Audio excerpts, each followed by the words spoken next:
महत्तम समापवर्तक अर्थात HCF का यह क्लास दूसरों से बेहतर इसलिए है कि यहां पर एकदम जीरो लेवल से चीजों को शुरू किया गया है और इसका ध्येय SSC GD 2022 है। इसके लिए 2021 में महत्तम समावर्तक के जो सवाल पूछे गए हैं केवल उन्हीं सवालों को लिया गया है और एकदम बेसिक से बताया गया है। तो चलिए क्लास शुरू कर। इस सवाल को देखें। 2091, 3485, 4879 का महत्तम समावर्तक x है। मतलब इन तीनों का जो महत्तम समावर्तक है HCF है वो x है। x के अंकों का योगफल ज्ञात कीजिए। तो पहले है कि इन तीन संख्याओं का मौसा निकालना है।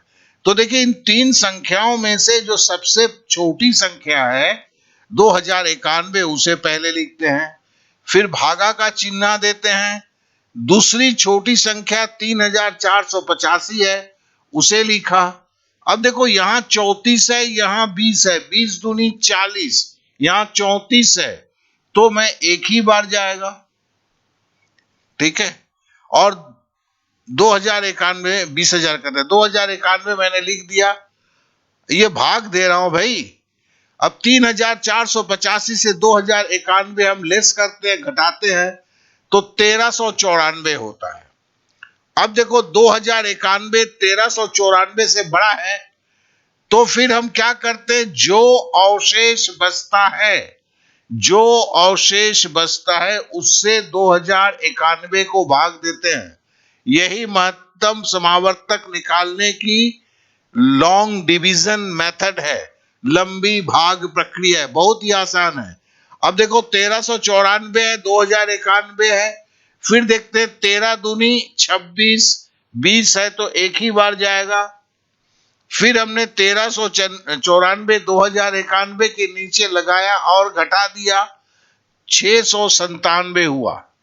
अब 1394 बड़ा है, 697 छोटा है, इसके लिए 697 से फिर मैं 1394 को अब भाग दूंगा। तो मैंने 1394 लिख दिया। अब देखो 6 दूनी 12, ये 13 है तो दो बार शायद जाएगा। देखो 7 दूनी 14 का 4 हाथ में रहा 1, 9 दूनी 18, 1 19 का 9 हाथ में रहा, 6 दूनी 12 और 13, ये तो पूरा कट जा रहा है। दो बार में मतलब 1394 हुआ। तो इस तरह से ये कट गया। अब देखो ये 697 जो है ना, जब कट जाता है इस तरह के विधि से तो ये 2091 और 3485 का महत्तम समावर्तक है।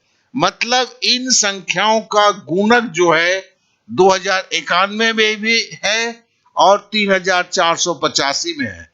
लेकिन मेरा एक संख्या और छूटा हुआ है, 4879। अब क्या है, 697 जो मेरा निकला है उससे हम भाग देंगे 4879 को।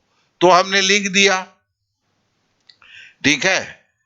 तो पहली बार हम देखते हैं 697 है और ये 6 है, 6 सत्ते 42, ये 48 है।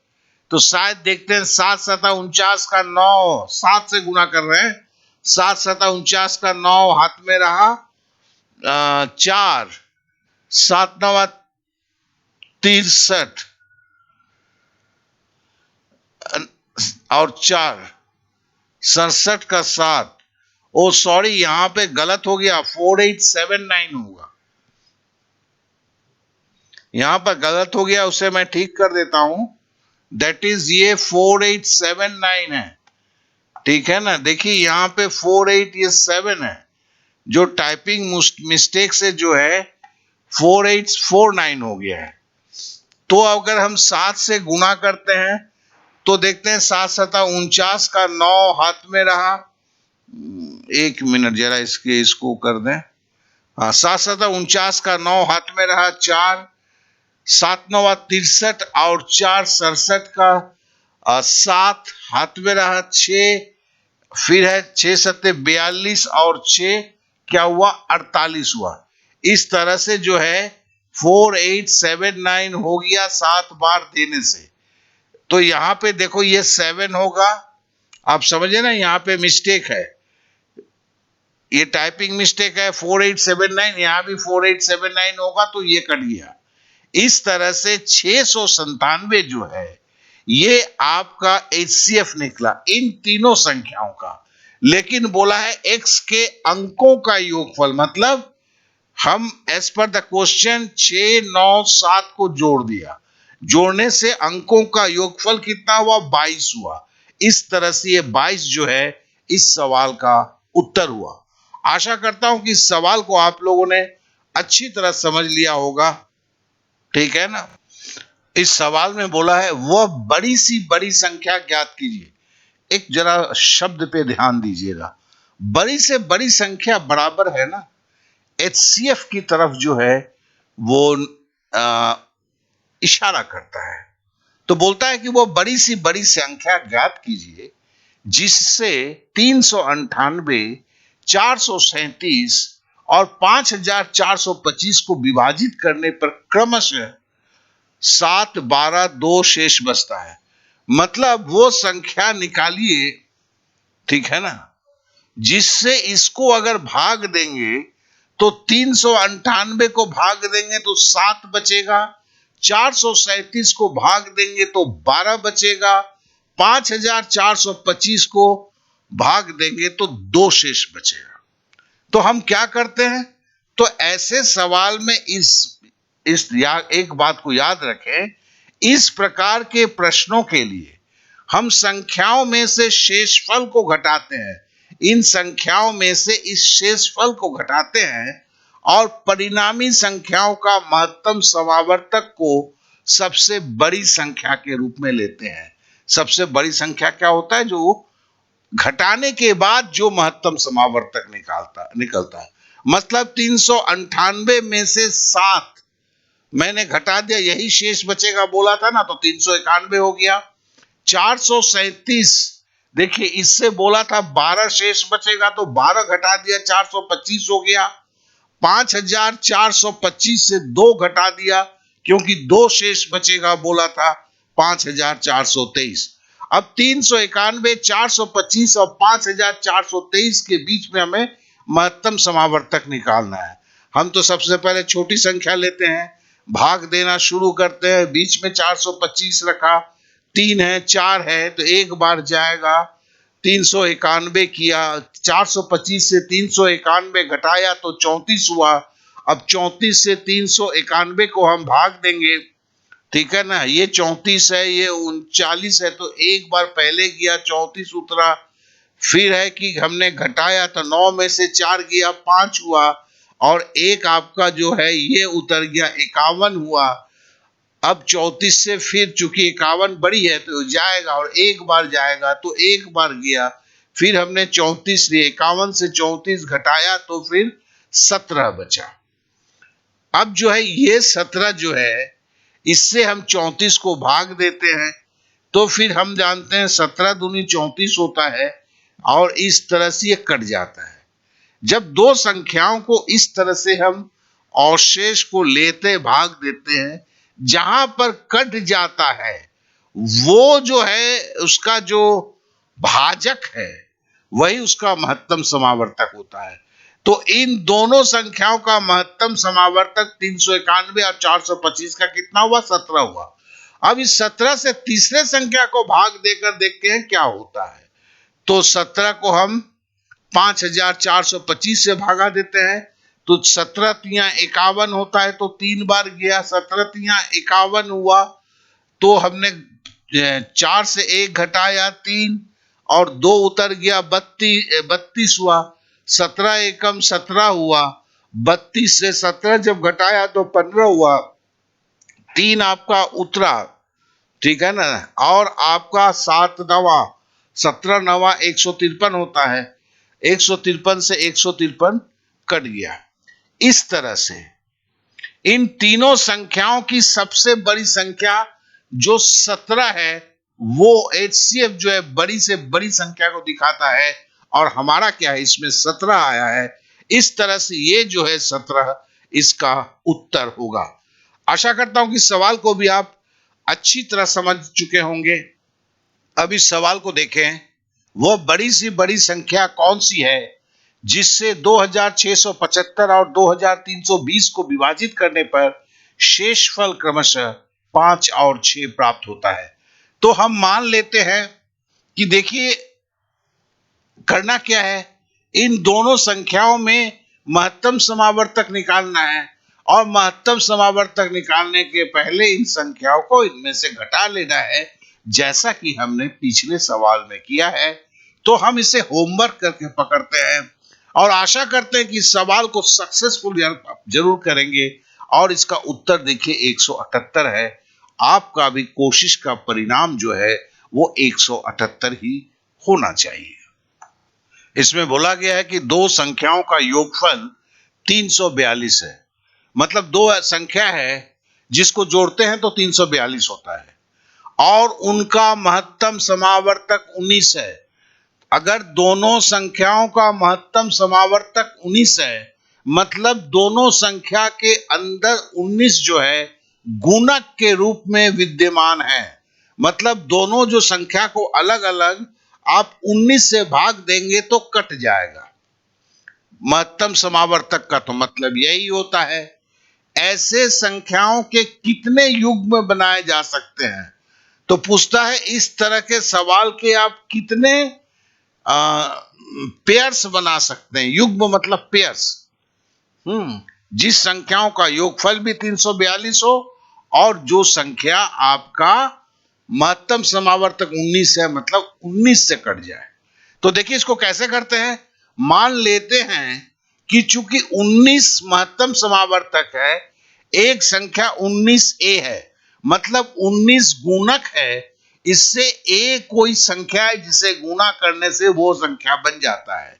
प्लस क्या है कि वैसे दो संख्याओं का योगफल 342 है, तो दूसरी संख्या भी क्या होगी 19b होगी। और ये दोनों संख्या को जोड़ेंगे तो सवाल में बोला गया है 342 होगा। तो देखिए 19a 19b दोनों में 19 है, तो 19 को हमने कॉमन ले लिया। अंदर क्या रह गया a प्लस b, ये बराबर हो गया 342। अब a प्लस b बराबर क्या होगा। अब देखिए 342 है, 19 को पक्षांतर करेंगे तो भाग हो जाएगा, तो बराबर जो है अब 19 नीचे आ जाएगा और 342 ऊपर हो जाएगा। काटेंगे तो 19 से कम 19 और हाथ में बच गया 15। 34 से 19 घटाएंगे तो 15, 15 और यहां पे 2 होगा। तो फिर मतलब है 19 अट्ठे जो होता है 152 होता है। तो इस तरह से a प्लस b जो है 18 हो गया। मतलब 19 से 342 काटा 18 हो गया। तो a प्लस बी बराबर 18। अब देखिए इस 18 को हमें तोड़ना है इस युग्म को निकालने के लिए, लेकिन जो तोड़ेंगे वो अभाज्य संख्या में ही तोड़ना है। जैसे हम तोड़ते हैं 1 प्लस 17, 1 आप किसी दूसरे संख्या से नहीं कटती है इसलिए अभाज्य है। 17 किसी भी दूसरे संख्या से नहीं कटती है, तो 1 प्लस 17 ये 18। ये एक जो है आपका एक पेयर का एक बना। दूसरा लेते हैं 18 को 2 प्लस 16। अब देखिए 16 तो 2 से ही कट जाती है, 8 दूनी 16, तो ये नहीं होगा। फिर हम 3 से क्या लिख सकते हैं, 3 प्लस 15 18 होगा। फिर देखिए 3 पचे 15, मतलब ये 15 अभाज्य संख्या नहीं है, ये 3 से कट जाएगी।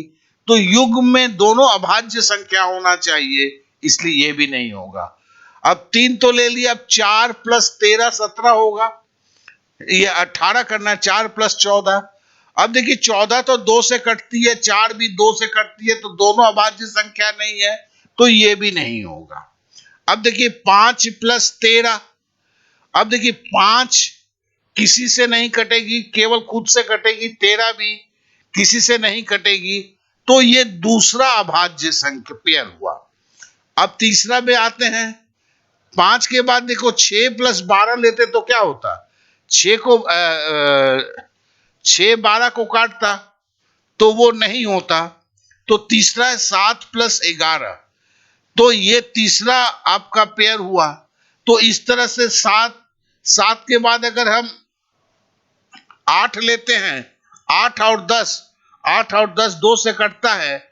उसके बाद अगर 9 लेते हैं तो 9 और 9, तो 9 से 9 कटता है, तो मतलब ये सब अभाज्य संख्या नहीं है ना। फिर 10 लेते हैं, 10 8 8 18, 10 भी 2 से कटती है, 8 भी 2 से कटती है।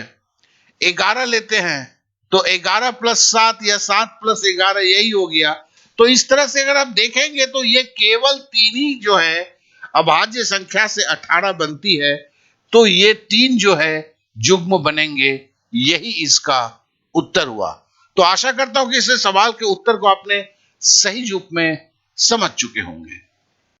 इस सवाल में बोला गया है 3073, 1756 और 4829 का महत्तम समावर्तक x है।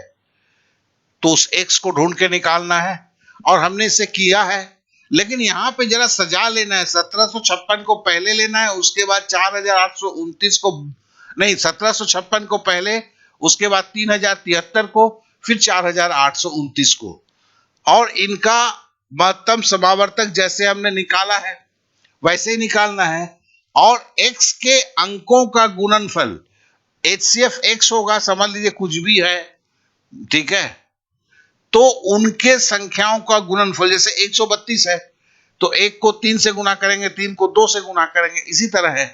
और इसे मैं होमवर्क में रखना चाहूंगा कि आसान है। इस तरह के सवाल का भी दूसरा सवाल का होमवर्क है, और ये थोड़ी सी आपके आदत में होनी चाहिए, प्रैक्टिस होना चाहिए। जवाब इसका 108 होगा, तो आपका भी जवाब 108 ही होना चाहिए। आशा करता हूं कि इस सवाल को आप अवश्य सही रूप से कर पाएंगे। इस सवाल को देखें, यदि 328, 451 और 697 का महत्तम समावर्तक HCF x है, तो x का मान बीच में होगा, के बीच होगा, मतलब इसके बीच में होगा, यही आंसर को निकालना है। तो ये सवाल थोड़ा सा हटकर है, तो चलिए इसे करते हैं। तो देखिए, इसमें सबसे छोटा 328 है, पहले 328 लिखा और हमने भाग देने की प्रक्रिया शुरू किया। 451 को बीच में रखा तो एक बार जाएगा, 328 को लिखा, घटाया तो आपको 123 आया। अब 123 328 से छोटा है, तो 123 से अब 328 को भाग देंगे। तो फिर भाग प्रक्रिया शुरू किया। 123 है, 2 बार जाएगा, 12 दूनी 24, 12 तिया 36 नहीं जाएगा, तो 2 बार हम देंगे, तो 3 दूनी 6, 12 दूनी 24, 246। 328 से 246 घटाए तो 82 आपका आया। सॉरी, अब 82 है, चूंकि 123 है, तो फिर 82 से हम 123 को भाग देंगे और एक बार जाएगा, 82 हुआ, और 82 से अब अगर घटाएंगे तो ये आपका आएगा 41। अब 41 से हम 82 को भाग देंगे, क्या कि जब तक नहीं कटेगा तब तक ये प्रक्रिया चलाते जाना है HCF में। तो 41 दूनी 82 हुआ, और इस तरह से ये संपूर्ण रूप से कट गया। तो हमें पता चला कि 328 और 451 का महत्तम समावर्तक 41 हुआ है। अब हमें देखना है कि 41 क्या 697 के अंदर भी है। तब तो अगर 697 के अंदर भी 41 है, तब तो ये तीनों संख्याओं का महत्तम समावर्तक 41 होगा। इसके लिए हम सीधे 697 को 41 से हम भागा देंगे, ठीक है ना। तो अगर 41 से भागा देंगे तो 17 होगा, 41 से कम 41 मतलब काटेंगे तो 17 होगा। तो इस तरह से क्या होगा, 41 697 के अंदर भी विद्यमान है, तो 41 जो है महत्तम समावर्तक है। अब हमें तो पता चल गया कि भैया 41 महत्तम समावर्तक है, लेकिन अब 41 को यहां उत्तर में कैसे देखेंगे। 41 मतलब 48 से छोटा है, ये नहीं होगा। 41 है, 44 से भी छोटा है, 44 और 48 के बीच की संख्या बोल रहा है, नहीं होगा। 36 और 40 के बाद 41 होता है, तो ये भी नहीं होगा। 40 और 44, हाँ, 40 के बाद 41 होता है, तो इसके लिए ये आपका जो है उत्तर होगा। तो आशा करता हूं कि इस सवाल को भी आप समझ चुके होंगे। इस तरह के सवाल अगर आएंगे आपके पास तो आप अवश्य करने में सक्षम होंगे। आप सभी जानते हैं कि एग्जाम जो है जीडी का वो जनवरी महीने से है, तो नेचुरली तैयारी के लिए बहुत कम ही दिन रह गए हैं। तो देखिए मैं यहाँ पर जो है आपका लिंक दे रहा हूं पीडीएफ सॉरी प्लेलिस्ट की, जो एसएससी जीडी 2022 के लिए है। और यह इसमें आपके सारे सवाल रहेंगे जो सवाल 2021 में पूछे गए थे, टाइप वाइज, चैप्टर वाइज, जिससे आप सही तरीके से तैयारी कर सकते हैं। और प्लेलिस्ट को एक बार ले लेते हैं तो उसमें क्या होता है, मैं जितने भी वीडियो देता हुआ जा रहा हूं इस जीडी की तैयारी के लिए आपको मिलता हुआ रहेगा। और वैसे क्लास के लिए जो है कल का क्लास फिर 6 बजे होगा। आज ये को जरूर आप इस प्लेलिस्ट को अपने पास डाउनलोड करके रख लें। आपने वक्त दिया इसलिए आप सभी को मेरा बहुत बहुत धन्यवाद। Okay then, bye bye, thank you, जय हिंद।